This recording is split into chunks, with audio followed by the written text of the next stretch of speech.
Désespérément pour le maintien avec ce soir une infirmerie comble et par conséquent de nouveau Mélien et Pontal en défense. Côté Bastia, on n'a pas digéré l'élimination en Coupe de France contre Reims.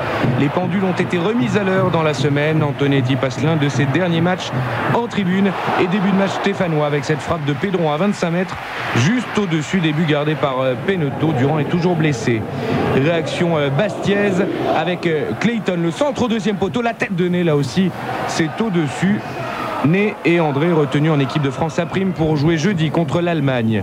Comme souvent, Bastia procède par contre. Quelques-uns sont dangereux sur ce long dégagement qui lobe tout le monde. Jeannot est obligé de sortir de sa surface. Un ballon écarté de la tête par le gardien stéphanois. Première mi-temps rythmée mais sans éclat. Coup franc stéphanois à 25 mètres.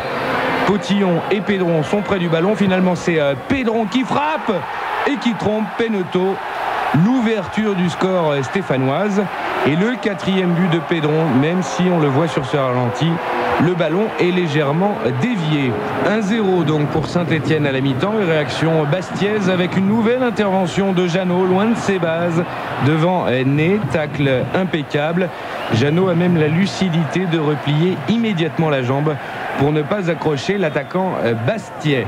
Et c'est au tour de Saint-Etienne de procéder par contre-attaque. Guel accélère côté droit.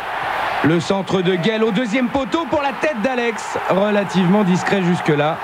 Un avantage sans doute décisif pour les Verts. 2-0, un petit quart d'heure du coup de sifflet final. Tête à bout portant, c'est l'une des rares fois où Alex a échappé au marquage des siens. Bastia ne se résigne pourtant pas, n'est part à la limite du hors-jeu et fixe Jeannot. Les 10 dernières minutes n'y changeront plus rien dans son opération maintien.